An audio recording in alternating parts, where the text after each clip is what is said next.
Good evening student. चलो हम सीखते हैं most important question. SSC, railway, NTPC, army, बहुत सारे एग्ज़ाम में ये क्वेश्चन पूछे जाते हैं। आपको मोस्ट इम्पॉर्टेंट क्वेश्चन है ये, कई बार एग्ज़ाम में पूछने को मिलते हैं, देखने को मिलते हैं, कई बार ये क्वेश्चन रिपीटेड है। ठीक है, मोस्ट इम्पॉर्टेंट है, कई बार पूछा गया है। यदि बी को ए से 20% कम अंक प्राप्त होते हैं तो ए को बी से कितने प्रतिशत अंक अधिक अंक प्राप्त होंगे।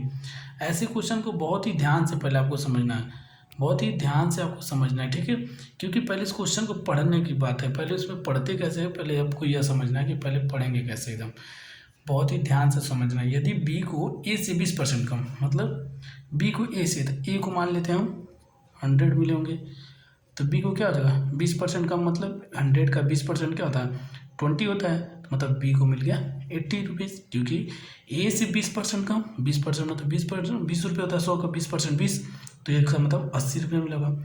तो पूछा कि ए को बी से कितने % अधिक मिले, ए को बी से, तो ए को बी से, तो ए को देख रहे हो कितना इससे ज़्यादा मिला है 20, बी से बोल रहा है ना, तो बी को नीचे रखेंगे इंटू 100 कर देंगे। ठीक है, अब इसको सॉल्व करते हैं।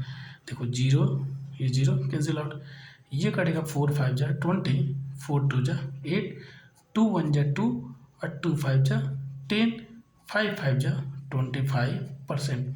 मतलब जो ए है बी से उसे 25% अधिक मार्क्स मतलब नंबर मिले हुए हैं। ठीक है, चलिए क्वेश्चन नंबर सेकंड पे चलते हैं।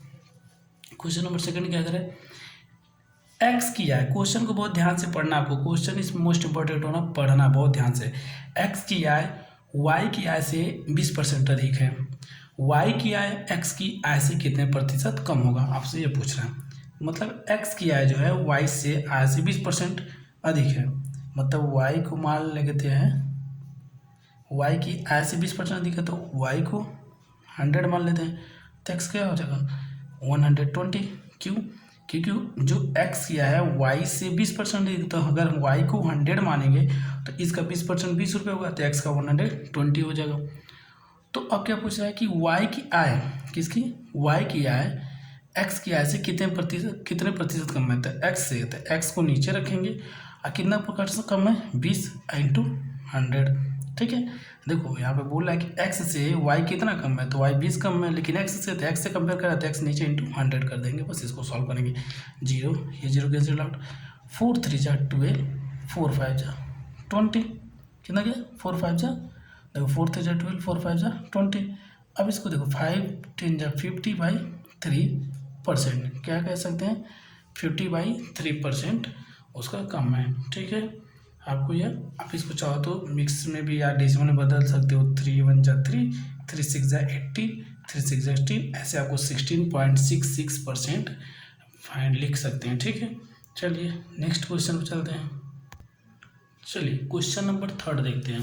क्वेश्चन नंबर थर्ड क्या, फर्स्ट सेकेंड हो गया, क्वेश्चन नंबर थर्ड, चीनी के मूल्य में, चीनी के मूल्य में 25% की वृद्धि होती है, तो चीनी की खपत में कितने प्रतिशत की कमी की जाए कि ताकि उसके होने वाले व्यय पहले जितना ही रहे, मतलब उसके खर्च में कोई चेंजिंग ना आए। क्या कह रहा है, उसके खर्च में कोई चेंजिंग ना आए, मतलब 25% की उसकी कीमत में वृद्धि हुई, क्या गई वृद्धि, तो बताओ कि कितना उसको खपत जो है कम कर दिया जाए कि उसके व्यय में कोई खर्च में कोई चेंजिंग ना आए। तो देखो इसको करने का ट्रिक भी बताएंगे और कैसे आप कॉन्सेप्ट के द्वारा करेंगे, ट्रिक के द्वारा और कॉन्सेप्ट। देखो पहले मान लेते हैं वो सम चीनी का मूल्य कितना रहा होगा 100, मान लेते हैं 100 होगा 100 रुपीज़, तो उसका 25% की वृद्धि हो गई, तो मतलब वो कितने का हो गया होगा 125 रुपये की हो गई, कितने की हो गई 125% की। तो कितना उसका खपत जो होगा वो कम कर दिया जाए कि उसका कोई चेंजिंग ना है, तो क्या करेंगे देखिए। ठीक है, क्या कहते हमने मान लिया मूल्य 100 का था, ठीक, तो 25% की वृद्धि हो गई थी 125 रुपये हो गई, तो इसको हम क्या करेंगे, देखो 25% की वृद्धि हो रही है ना, तो 25 ऊपर करेंगे और ये जो आया अन्य वाला उसको 125 नीचे इंटू 100 कर देंगे कि खपत में कितने परसेंट की क्या कर दी जाए, कमी कर दी जाए कि व्यय चेंज ना हो। तो देखो 25 वन जा 25 और 25 5 जा 125, 5 वन जा 5, 5 से कटेगा ये 21 में। तो 20% हमको 20% हमको खपत में क्या करना पड़ेगा, कमी करना पड़ेगा, तब जाके हमारे जो पैसे में जो हमारा व्यय है उसमें कोई चेंजिंग नहीं आएगी। मतलब 25% वृद्धि हुआ है तो आपको 20% अपना खपत कम करना पड़ेगा। ठीक है, चलिए क्वेश्चन नेक्स्ट देखते हैं। Question number 4।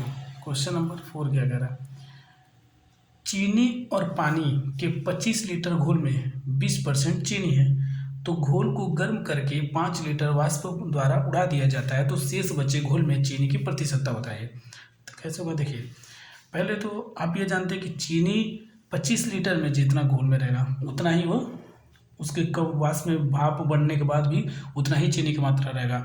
मतलब भाप बनने से पहले और भाप बनने के बाद भी चीनी की मात्रा घटने वाली नहीं है, सिर्फ पानी की मात्रा घट रही है। तो मतलब 25 लीटर की 20% की जो वैल्यू होगी वो बराबर होगी, मतलब 25 लीटर में से 5 लीटर भाप बन गया तो कितना बचा 20 लीटर। तो 20 लीटर का कुछ परसेंट हम मान लेते, पता नहीं कितना परसेंट चीनी उसके बराबर होगा। ठीक है, मतलब 25 लीटर का 20% चीनी बराबर होगा 20 लीटर के x% के, मतलब वो x हो सकता है चीनी का कितना परसेंट है उसका पूछ रहा है। ठीक है, मतलब भाप बन के 5 लीटर उड़ जाएगा तो बताओ 25 लीटर चीनी पानी की जगह कितना हो गया 20 लीटर।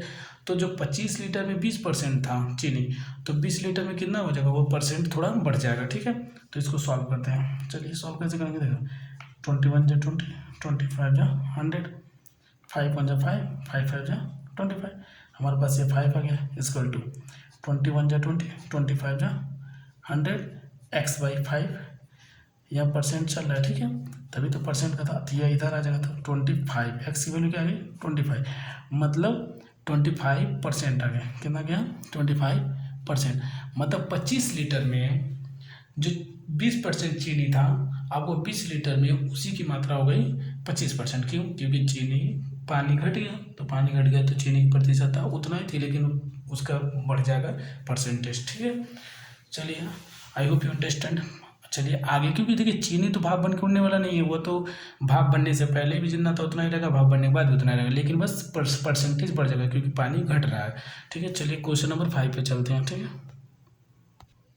क्वेश्चन नंबर 5 देखते हैं हम। यदि किसी पुस्तक के, क्वेश्चन नंबर 5, यदि किसी पुस्तक के मूल्य में पहले 25% की कमी कर दी जाए और फिर से 20% मतलब 20% की वृद्धि कर दी जाए, मतलब 25% की कमी फिर 20% की वृद्धि, तो पुस्तक के मूल्य में शुद्ध परिवर्तन मतलब टोटल परिवर्तन लास्ट में क्या होगा वो आपको बताना था। देखिए इसको दो टाइप से हम लगाएंगे, ट्रिक के द्वारा भी लगाएंगे और नॉर्मली कॉन्सेप्ट के द्वारा।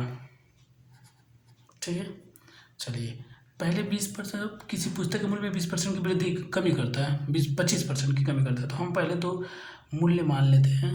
पुस्तक का मूल्य जो था वो था 100 रुपीज़। कितना था 100 रुपीज़। 25% की कमी करता है, 25% मतलब 100 का 25% क्या होगा 25 रुपये ही होता है। ठीक है, जान लीजिएगा, मतलब 25% घट जाएगा, माइनस होगा तो सामान कितने का हो जाएगा 75%, मतलब 75 रुपये का, कितना का 75 रुपीज़ का हो गया।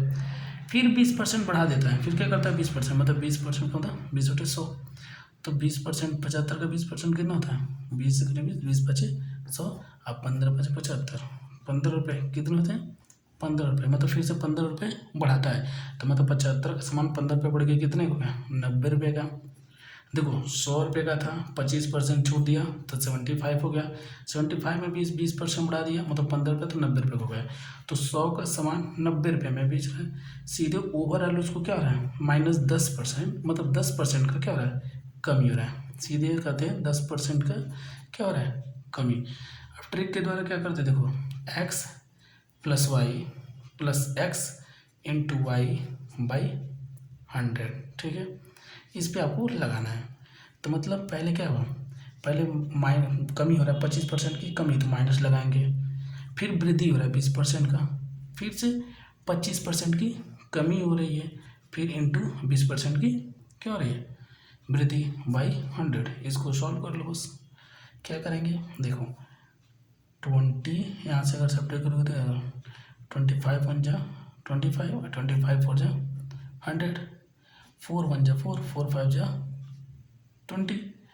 अब आपके पास ये 5 आ गया तो देखो -25 +20 और 1 5 जा 5 तो माइनस का 5, इसको आप जोड़ोगे घटाओगे तो आएगा -10। तो -10 आ रहा है तो माइनस का मतलब क्या होता है, कमी। तो क्या आ रहा है 10% की कमी। देखो ये दोनों जोड़ लोगे तो होगा 30 में से 20 जगह तो 10 माइनस का बढ़ाएगा -10। तो माइनस का 10 आने का मतलब हमारा ओवरऑल क्या हो रहा है 10% की कमी हो रहा है। I hope you understand. Please like करिए, सब्सक्राइब करिए।